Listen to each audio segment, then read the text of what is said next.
Dictation शुरू होगी 5 second बाद।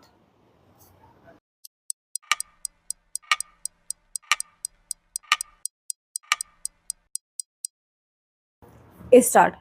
सुप्रीम कोर्ट ने अनुसूचित जातियों जनजातियों यानी एससी एसटी समुदाय में आरक्षण के भीतर आरक्षण का रास्ता साफ करके आरक्षण की व्यवस्था को तार्किक एवं और अधिक न्याय संगत बनाने का काम किया है।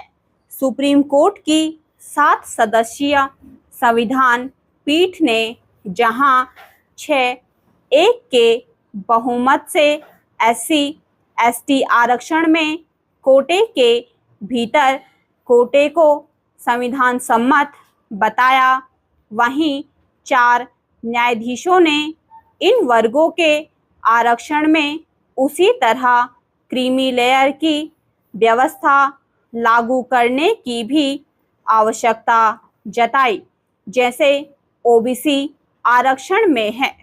सुप्रीम कोर्ट ने अपने इस फैसले से 2004 के 5 सदस्यीय संविधान पीठ के फैसले को पलट दिया, जिसमें कहा गया था कि एससी एसटी समुदाय एक जैसा है और उनकी विभिन्न जातियों में कोई भेद नहीं किया जा सकता। यह वस्तु स्थिति नहीं थी। सच यह है कि ओबीसी समाज की तरह एससी एसटी समुदाय में भी कई जातियों की आर्थिक सामाजिक स्थिति न केवल कई कमजोर है बल्कि उन्हें अपने ही वर्ग की अन्य जातियों से भेदभाव का भी सामना करना पड़ता है।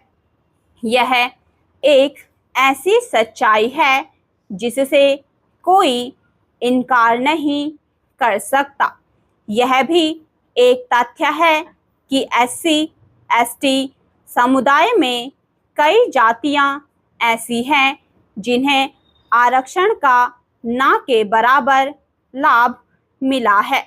ऐसा इसीलिए हुआ है क्योंकि आरक्षण का अधिक लाभ इन वर्गों की अपेक्षाकृत समर्थ जातियां उठाती हैं। यही स्थिति ओबीसी में है। कई अति पिछड़ी जातियों तक आरक्षण का लाभ नहीं पहुंचा है। सुप्रीम कोर्ट ने एससी एसटी आरक्षण में उपवर्गीकरण करने का अधिकार राज्य सरकारों को भी दे दिया है।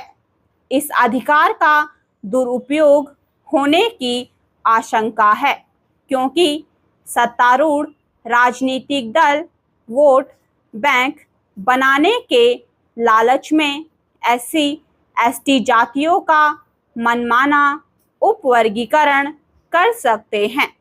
राजनीतिक दलों को यह समझना होगा कि आरक्षण सामाजिक न्याय का जरिया है, ना कि वोट बैंक की राजनीति का हथियार।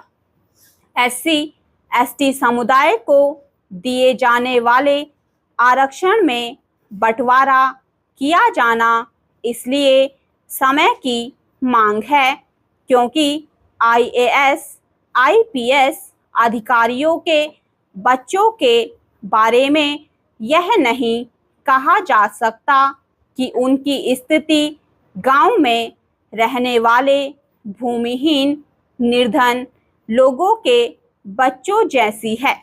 अच्छा होगा कि एससी एसटी आरक्षण का उपवर्गीकरण करने के साथ ही उसमें क्रीमी लेयर का सिद्धांत लागू किया जाए।